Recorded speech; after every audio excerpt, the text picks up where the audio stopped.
Welcome back to the Gridiron Expert. When it comes to the ACC, it feels like a two-team race when it comes to who may win the conference. And the projected win totals for all 14 teams would agree with that. So today, guys, we're going to be breaking down the projected win totals for all 14 ACC teams heading into this upcoming season. Breaking down the favorites, breaking down the bottom feeders, sharing our thoughts on all of them as we get ready for prediction season here at the Gridiron Expert. So welcome back, guys, to the Gridiron Expert. We're so glad that you could join us today. As always, please continue to like, to comment, to subscribe, to share the videos, and of course, check out everything down in the description below because, guys, here at our channel, the college football season never dies. It never ends. We are talking college football with you 24/7, 365, and we want you to take advantage of that, especially when prediction season starts here in just a few weeks. So make sure to like, make sure to comment, share your thoughts, hit that notification button so you don't miss on any of our future videos, and let's get ready for another big college football season. So let's take a look at the ACC win totals brought to you by DraftKings. Pull them up real quick. And again, some of these are surprising, and some of them are to be expected. We said it feels like a two-team race, and that's evident at the top. Florida State and Clemson, obviously the heavy favorites in the conference. Florida State are projected 10 wins. Clemson are projected 9.5. So take your bets. Put your best bet down. Florida State is loaded. Jordan Travis, a legitimate Heisman Trophy contender, returning for the Seminoles this year, finally breaking through last year, winning 10 games with that big bowl win over Oklahoma. Seminoles are loaded on both sides of the ball, and you're going to have a pretty good idea of what this Florida State team is made of in week one when they take on LSU. It's going to be a fantastic game and a fantastic way to kick off the college football season. But Florida State, I'm not surprised to see them projected at 10 wins. I'm not surprised to see them being a top 10 team. I'm not surprised to see them being a college football playoff contender because that's exactly what they are. Mike Norvell has finally figured things out down in Tallahassee. Clemson at 9.5. This is a team, guys, that even through their ups and downs has not won less than 10 games since 2010. They've won at least 10 games every year since 2010. And the beauty for Clemson is their two toughest games of the year are against Florida State and Notre Dame, and both of them are at home in Death Valley. It's a huge plus for a Clemson team that has a stud quarterback in Cade Klubnik that's going to only get better with Garrett Riley as his offensive coordinator. Riley, of course, coming in from TCU, where he had a great season with Max Duggan going all the way to the national championship game, leading Duggan to a Heisman Trophy finalist. So this is a Clemson team, guys, at 9.5 is understandable because of kind of how they finished last year. But this is still the reigning ACC champion, still loaded with talent. And again, the biggest games are in Death Valley, and that's a huge benefit to them.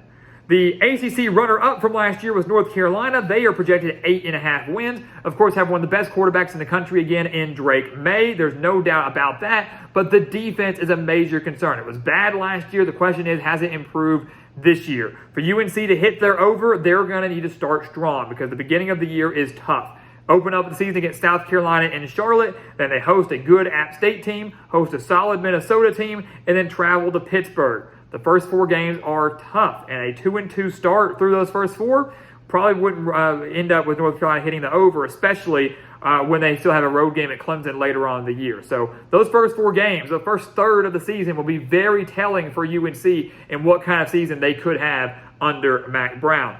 Louisville and Miami both projected at 7.5 wins on the year. And they're both interesting to me for different reasons. Louisville, obviously, because they're bringing in a new head coach, Jeff Brom, returning to his alma mater. Beauty of this for Louisville is they have a pretty favorable schedule. There's a very good chance that the Cardinals could start the season at 4-0, and they still have games later on in the year against Virginia and Virginia Tech, both teams that could struggle quite a bit in 2023. So that's potentially 6 wins for the Cardinals. They would just have to find 2 more wins after that to hit their over. Those could be a little bit tough, though, because the rest of the schedule is pretty tough. Half the schedule seems to kind of go in their favor. The other 6, it's going to be pretty brutal for them. But this is a Louisville team that I do think is a bowl team, despite having so many changes, despite having a first-year head coach. Miami is a team that 7.5 wins is not good enough for them. An 8-win season for Miami, for many would say, is unacceptable. They expect to contend for ACC titles. They expect to be legitimate contenders. Obviously, the odds makers don't believe that's going to be the case for the Hurricanes. They need to start strong, though. They need to get off to a good start to find a way to hit their over and to kind of to push down the doubts of the fan base. A 5-0 start for Miami is not out of the question. Keep in mind the Hurricanes do not have a true road game, or excuse me, they only have one true road game until October 14th. That one true road game is at Temple, which many would project to be a win. So a pretty favorable schedule for almost half of the season. If Miami takes advantage of that, they're going to start getting a lot of hype, very well could hit their over, and very well could be an ACC title contender. No doubt about that. Mario Cristobal needs a big year, though, after a very disappointing 2022 season. Duke, NC State, Pittsburgh, Syracuse, all four coming in at 6.5, all barely projected as bowl teams, meaning what one game doesn't go their way, maybe they fall just a little bit short. Duke, though, is a team that I'm surprised to see was so low. Turned a lot of talent, about 17 starters back for the Blue Devils from a team that won 9 games last year, including their star quarterback in Riley Leonard. This is a Duke team under Mike Elko that greatly exceeded expectations last year and very well could do it again. If you're looking for maybe a dark horse contender in the ACC, the Blue Devils are it. They open up the season against Clemson, and to me, that's a major trap game for the Tigers. No doubt about it.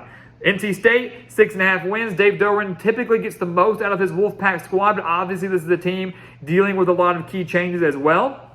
Quarterback's going to be an issue there. Be curious to see how Brennan Armstrong does. Can he return to his old Virginia form, or is he going to struggle like he did last year with the Cavaliers? Will he go back to 2021 Brennan Armstrong or 2022 Brennan Armstrong? That could ultimately dictate the success of NC State this year. Pittsburgh, 6.5, is a team that I think could exceed their win total. Easily could get to 7 or 8 wins, which is pretty typical under Pat Narduzzi. Phil Jurkovec, of course, coming in at quarterback, transferring in from Boston College. And it should be noted that the Panthers only have three true road games all year long. That's really, really good. That's really beneficial if you're Pittsburgh and Pat Narduzzi. So only 3 true road games. Most of them are going to be played in friendly confines. Pat Narduzzi, like Dave Doeren, typically gets the most out of his Pittsburgh teams, even if they lack as much talent as their opponents. I like Pittsburgh a lot this year. I really, really do. They might not be ACC title caliber, but they're going to be bowl caliber, and they're always a tough out regardless of who they play. Syracuse at 6.5. Kind of bought Dino Babers a little bit more time with that big bowl berth last year, finally getting over the hump, falling to Minnesota in their bowl game. But the Orange clearly showing a little bit more signs of life, showing drastic signs of improvement last year. Really got off to a big start. Kind of faltered towards the end. Don't sleep on the Orange, though. I think another bowl berth could very well be in their future. 6.5, not a bad number because I could easily see them hitting the under, but the under could easily be 6, and that's still good enough. If you're a Syracuse fan, you just got to hope to get to a bowl game, and I think that's a very realistic expectation. Wake Forest at 5.5. That's an interesting number to me here. I think they're focusing too much on the loss of Sam Hartman, and that's playing a big role in this number. Well, we got to keep in mind, yes, losing Sam Hartman is huge, but Mitch Griffiths has looked good. I know he hasn't played much, but the time that we've seen him, he's looked really, really good. And Dave Clawson is one of the more underrated coaches in the entire ACC. This is a Wake Forest team that has not won under 6 games since 2015, with the exception of that 2020 COVID year, of course. Don't count that. Since 2015, the Demon Deacons have won at least 6 games every single year. So he always gets the most out of them. Sitting at 5.5, I really think they could hit that over. Again, we're not projecting anything today, but when we do our deep dive on Wake Forest here in a few weeks, do not be surprised if we have them winning 6 or 7 games this year, because I do have a lot of faith in this offense and a lot of faith in Dave Clawson. Boston College at 5.5, obviously dealing with some issues of their own. New quarterback, got to work on the defense. Obviously a team that, even back to the Steve Adazio days, were never that great. 6, 7 wins, if that, or less, obviously. So I think 5.5 is the perfect number. Can Boston College go bowling? That's what you want if you're an Eagles fan more than anything. And Jeff Hafley desperately needs to get his team there. And then at the bottom of the ACC, you kind of have the typical suspects, at least for this year. Virginia Tech at 4.5, Georgia Tech at 4, Virginia at 3.5. The Hokies went 3-8 last year in year 1 under Brent Pry. And, I think it's going to be another tough year for the Hokies. I think they have a lot to learn. Quarterback situation still a little bit shaky. And those first couple games of the year are going to be telling. Old Dominion, Purdue, at Rutgers, at Marshall, Pittsburgh, at Florida State.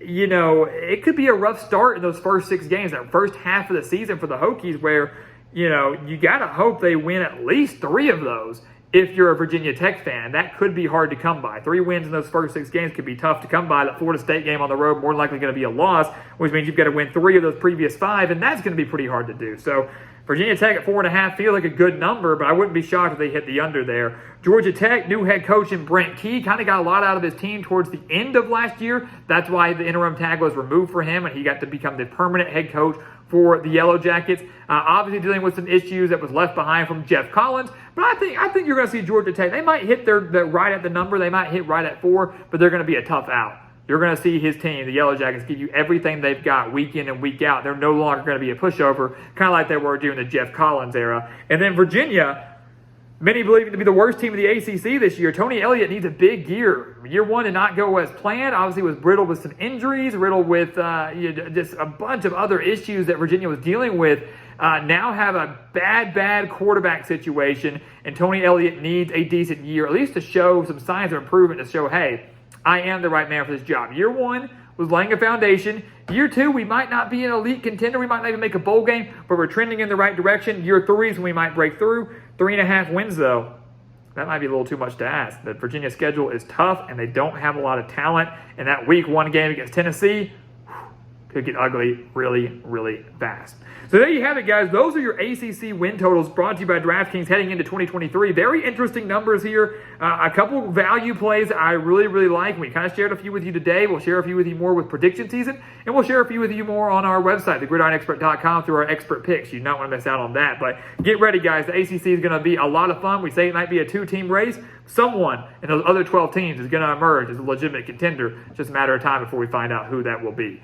So guys, as always, thank you so much for watching us here at the Gridiron Expert on YouTube. Make sure to continue to like, comment, subscribe, share our videos, and of course, check out everything down in the description below, including our expert picks over on our website, thegridironexpert.com. Non-stop content there for you guys, because again, here at the Gridiron Expert, college football never dies. The season never ends, and we want you to become a part of our GE Nation. And once again, guys, as always, thank you so much for watching, and we'll see you next time right here on the Gridiron Expert. Yeah.